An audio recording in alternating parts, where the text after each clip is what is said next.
Hi అండి, నమస్తే. Welcome to our channel. ఈరోజు రెసిపీ వచ్చేసి కాకరకాయ ఫ్రై ఎలా ప్రిపేర్ చేసుకోవాలో చూద్దాం.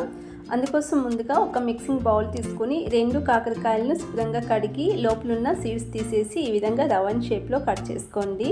కొంచెం ఈ విధంగా పలుచగా కట్ చేసుకోండి. అలా అయితే మసాలా బాగా పడుతుంది, అలాగే తొందరగా ఫ్రై చేసుకోవచ్చు. ఇప్పుడు మసాలాలు యాడ్ చేసుకుందాం. ముందుగా లెమన్ జ్యూస్ వేసుకుంటున్నాను. నేను ఇక్కడ ఒక లెమన్ జ్యూస్ తీసి వేసుకుంటున్నాను. తర్వాత రుచికి సరిపడా సాల్ట్ వేసుకోండి. అలాగే 1/2 టీ స్పూన్ జీలకర్ర పొడి, 1/2 teaspoon dry mango powder అండి, 1 టీ స్పూన్ కారం పొడి వేసుకుంటున్నాను.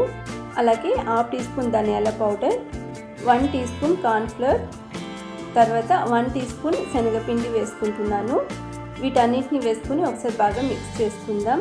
కాకరకాయ ముక్కలకు ఈ మసాలాలు బాగా పట్టేలా మిక్స్ చేసుకోండి. ఈ విధంగా మిక్స్ చేసుకుని మూత పెట్టి ఒక 10 మినిట్స్ పక్కన పెట్టుకుంటున్నాను. 10 మినిట్స్ తర్వాత ఓపెన్ చేసి చూద్దాం. చూడండి, కాకరకాయలకు మసాలా బాగా పట్టింది. ఇప్పుడు మరొకసారి మిక్స్ చేసుకుని వీటిని పక్కన పెట్టుకుందాం.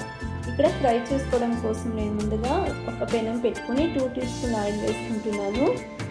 ఆయిల్ ఈ విధంగా స్ప్రెడ్ చేసుకుని మేము కలిపి పక్కన పెట్టుకున్న కాకరకాయ ముక్కలను ఈ విధంగా రౌండ్ షేప్లో పెట్టుకుని లో టు మీడియం ఫ్లేమ్లోనే 2 వైపులా తిప్పుతూ ఫ్రై చేసుకోవాలి. నేను పైనుంచి కూడా ఇక్కడ కొద్దిగా ఆయిల్ వేసుకుంటున్నాను.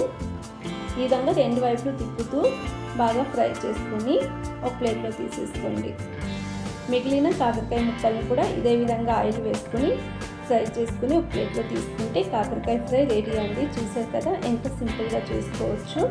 వారానికి ఒకసారైనా తప్పకుండా ఇలాంటి రెసిపీస్ తినాలి. తప్పకుండా ట్రై చేయండి. అలాగే రెసిపీ నచ్చినట్లయితే ప్లీజ్ ఛానల్ని సబ్స్క్రైబ్ చేసుకోండి, లైక్ చేయండి, షేర్ చేయండి. Thanks for watching this video.